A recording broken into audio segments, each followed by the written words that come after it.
I was not looking forward to filming this video.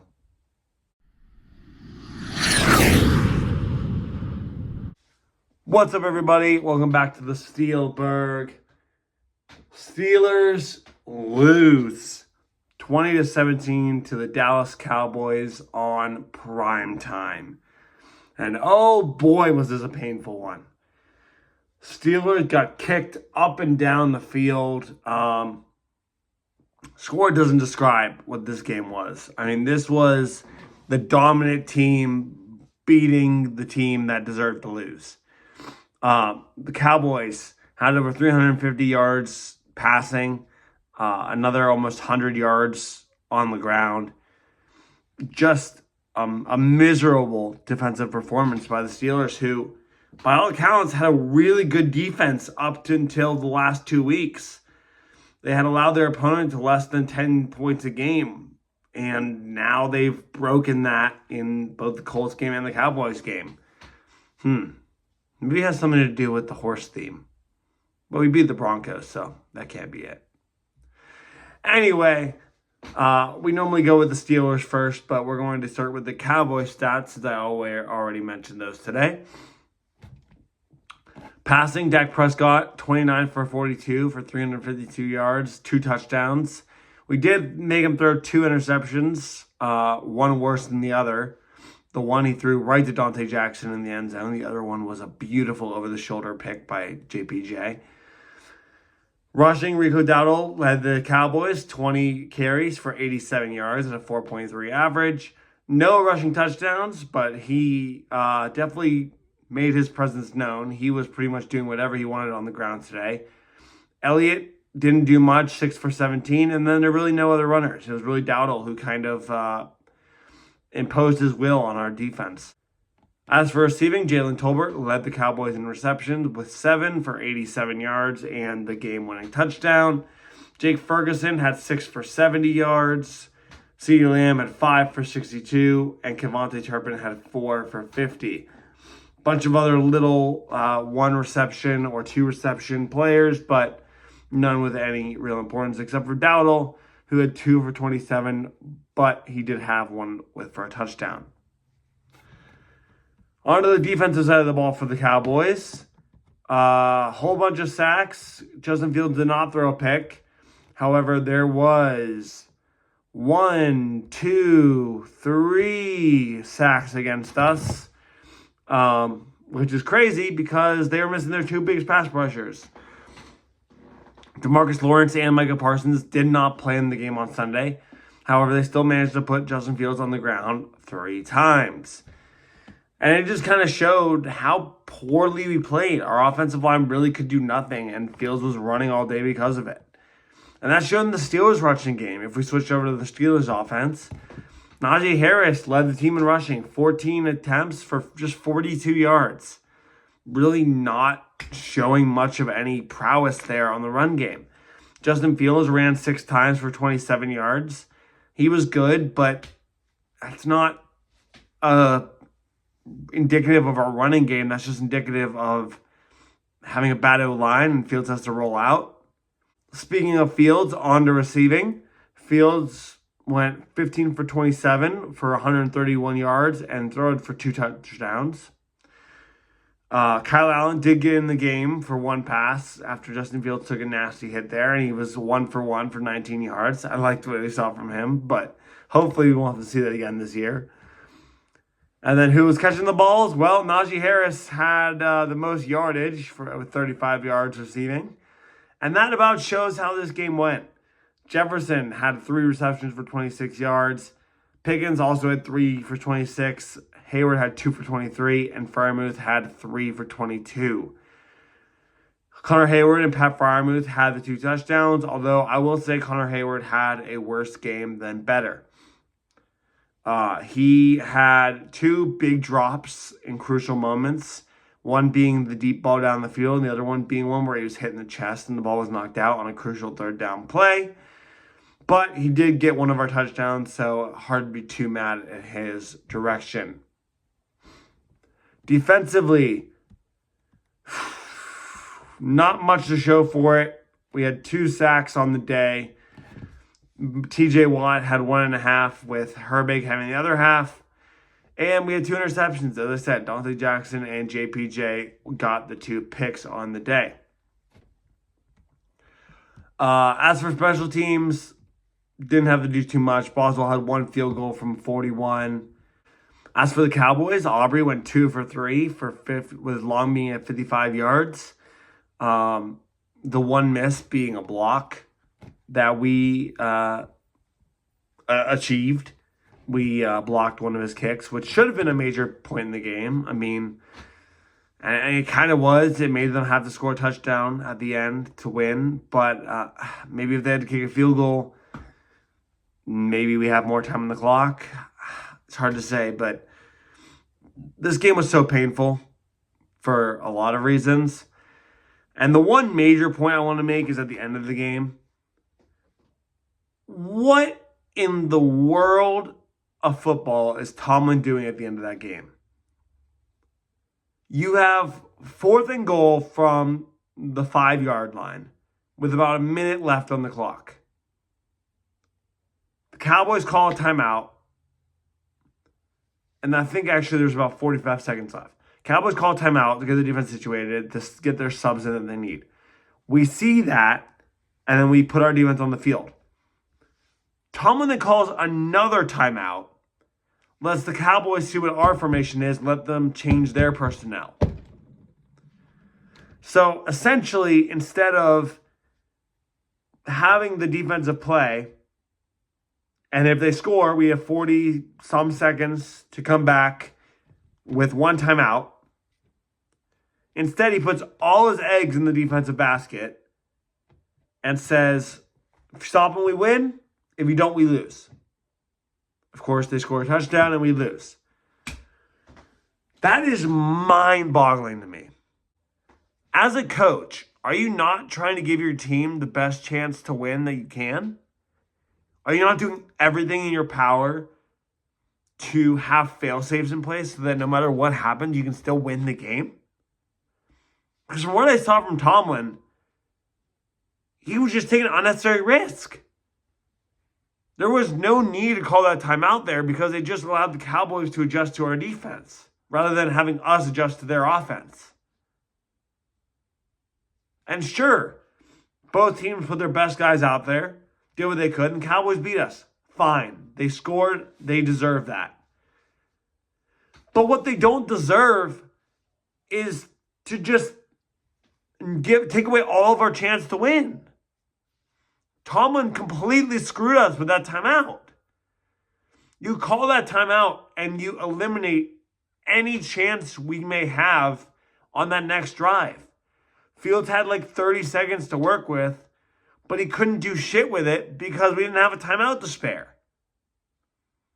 And because we didn't have the timeout, he threw one for the middle of the field, and then he just had to do pitch play, basically. It just had to be a throw-around free-for-all. Instead, if he had the timeout, maybe he doesn't look for that deep shot downfield that's almost picked. Maybe he looks for one, maybe 20 yards downfield, where Freiermuth can just quickly fall down and we call a timeout. Or maybe he looks for a short on sideline or a short pass that we can come up and spike it, knowing we have a timeout in our pocket with 10 seconds left. Boswell has a good leg. We've seen him hit over 55 at Heinz Field before.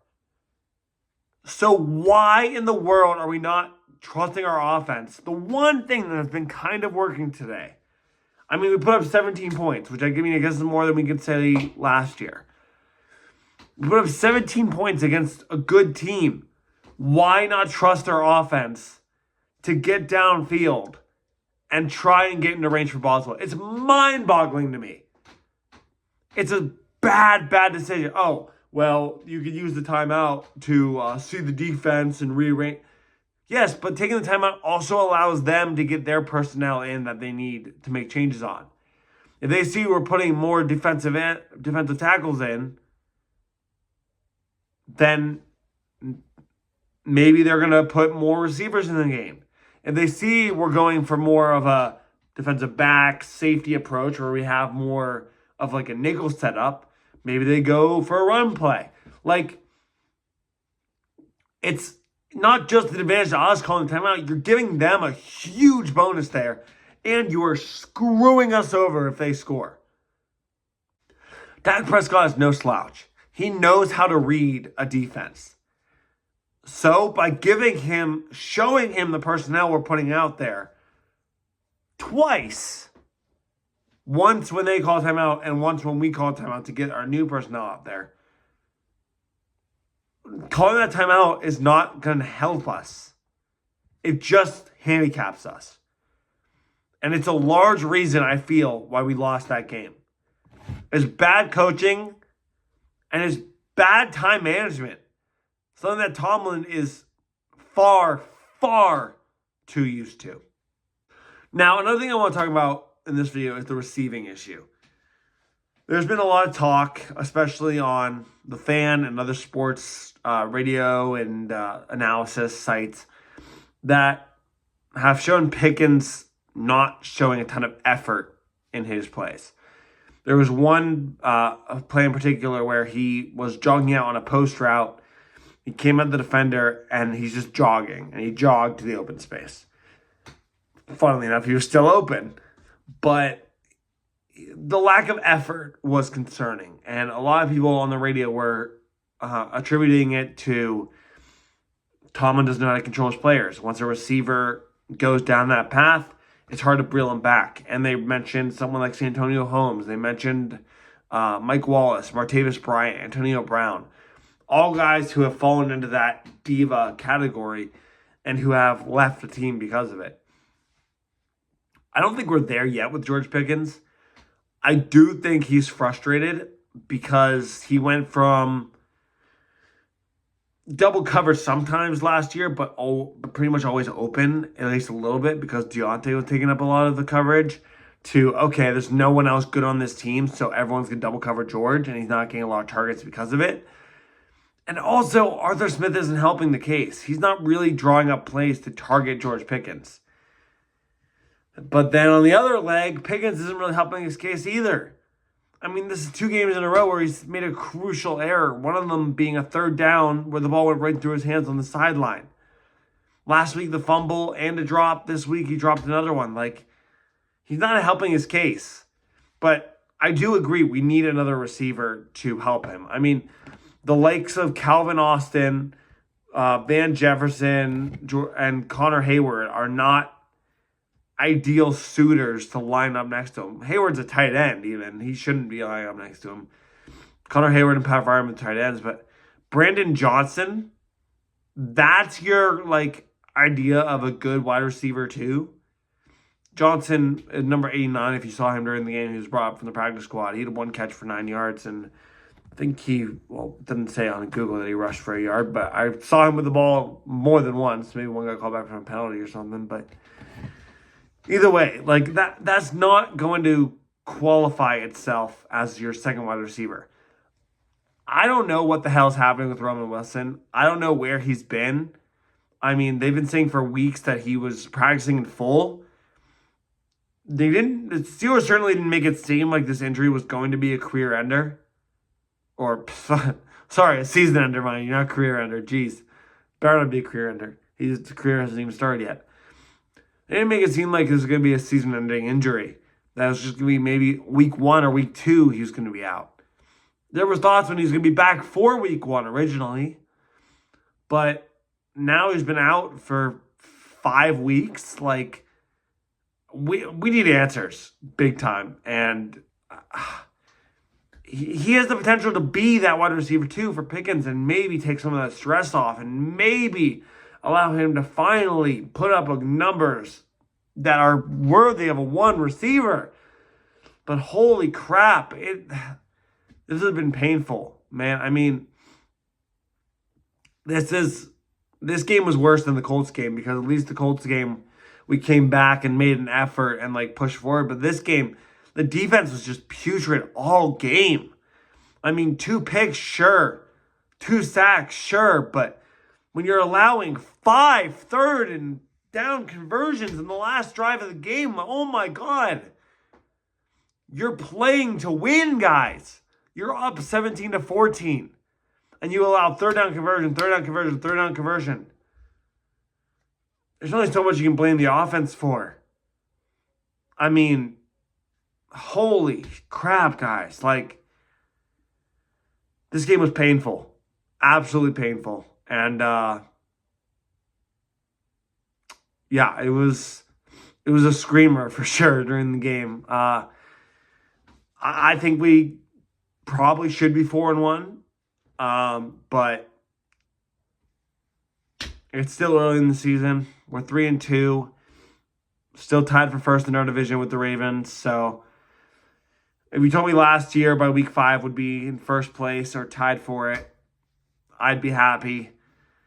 But man, the injury bug's killing us, and that's probably a big reason why we struggled so much on defense on Sunday, because by the end of the game, we were down to Watt and I have to look up his name. I don't even remember what his name was.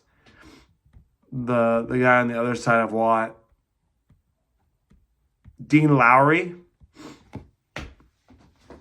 It was DeMarvin Leal, and then he got hurt, and then Dean Lowry was the one who was put in beside TJ Watt. Ever heard of him? Me neither. Highsmith will be out this week against the Raiders. Herbig will be out this week against the Raiders. Leal will be out against the Raiders.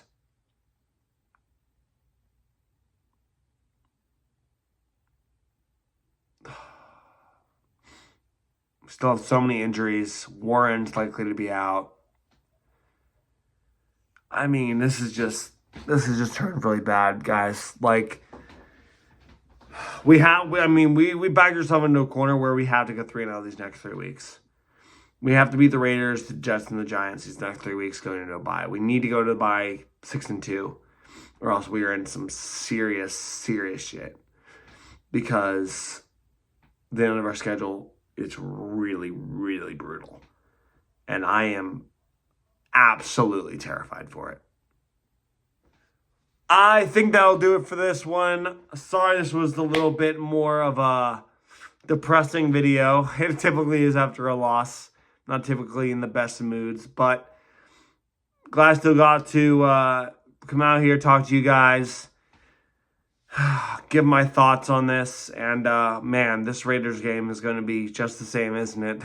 Steelers football, baby. Every single week is going to be a heart attack. And we wouldn't want any other way. But, hey, Browns lost, Bengals lost. Just us and the Ravens at the top of the division, just like old times. I'll see you all next week after the Raiders game.